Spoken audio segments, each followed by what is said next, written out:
So Africa has everything Korea had. Korea turned culture into a $19 billion industry. And here's what we're still waiting to do. Let me tell you something about South Korea that blew my mind when I first really understood it. In 1993, a Korean government council did a simple calculation. They looked at how much Jurassic Park made at the box office, which is around $850 million, and they compared it to the Korean car export industry. That one film earned the equivalent of selling around 1.5 million Hyundai cars. One film, 1.5 million cars. That memo went to the president's desk. And from that moment, South Korea stopped seeing culture as entertainment and started treating it like infrastructure, like roads, like factories, like something you invest in deliberately because it builds the whole country. Now this week, South Korea announced their creative economy generated $19 billion in exports last year alone. That's just been released like days ago. So today, I want to talk about the creative economy, what it actually is, what South Korea did that we need to understand, and most importantly, what Kenya and Africa need to start doing right now. Okay, first things first, what is the creative economy? Now, it's basically anytime someone uses their creativity, their skill, their culture, and turns it into something that creates value and jobs. Music, film, fashion, design, gaming, content creation, storytelling, architecture. Even the Maasai artisan in Kajiado selling beadwork online. That's part of the creative economy. It's all that, and it's bigger than most people realize. Globally, the creative economy generates over $2 trillion a year. That's more than the entire GDP of most countries. It employs nearly 50 million people worldwide, and it's one of the fastest growing sectors on the planet. Here's what makes it special for Africa. Unlike oil, unlike mining, unlike manufacturing, the creative economy doesn't run out. A good song keeps earning, a film franchise keeps selling, a distinctive design keeps traveling, and it creates jobs at every level, not just for the artist, but for the sound engineer, the videographer, the distributor, the stylist, the marketer, the event organizer, the whole chain. Now, Kenya's creative sector already contributes 5.6% of our GDP, already, without the investment, without the infrastructure, without the policy framework. Now imagine what it does when we actually back it properly. Now back to Korea, because their story is not just inspiring, it's a blueprint. Now in the 1990s, after that Jurassic Park moment, the Korean government made a decision that sounds obvious in hindsight, but was actually radical at the time. They said, culture is a strategic industry. We're going to treat it like one. They put 1% of the national budget into creative industries.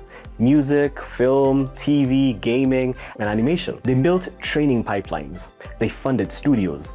They protected intellectual property. They created export agencies to push Korean content into foreign markets. 1/3 of Korean venture capital went into entertainment, not tech, not manufacturing, entertainment. And then they were patient. They didn't expect it overnight.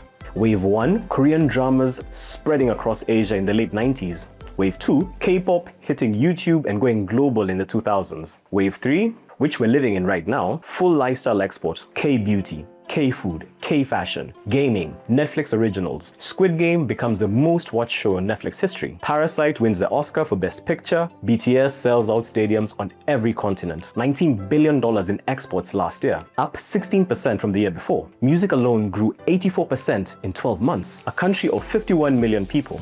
No natural resources to speak of, and they built one of the most powerful culture export machines on the planet. How? They decided culture was worth investing in, and then they actually invested in it.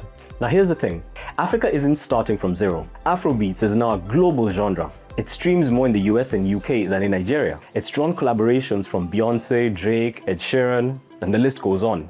The Grammys created a whole new category, Best African Music Performance, because the music demanded it. It produced the first African artist-led track to pass 1 billion streams on Spotify. Nollywood produces 2,500 films a year.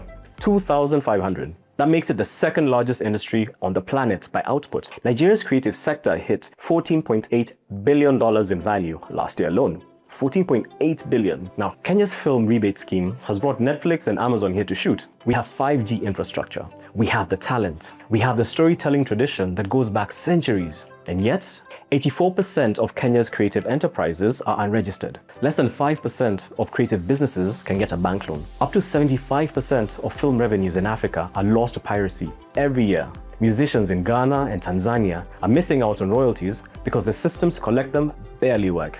We have the wave, we just haven't built the infrastructure to ride it yet. So what does any of this actually mean for the person watching this right now? Now, if you're a young person in Kenya, and 60% of Africa is under 25, so there's a very good chance you are. The creative economy is probably the most realistic path to a career that doesn't exist yet. A sound engineer, a games developer, a content creator who builds brands for companies, a set designer, a UX designer for African platforms, a music rights manager. These are not aspirational. These are real jobs that are being created right now by an industry that's growing faster than almost anything else. The creative economy resists automation. Unlike data entry or basic customer service, creativity can't be fully replaced by AI. What it can do is use AI as a tool to reach further and work faster. The young person who learns both the creative skill and the technology will be almost impossible to compete with.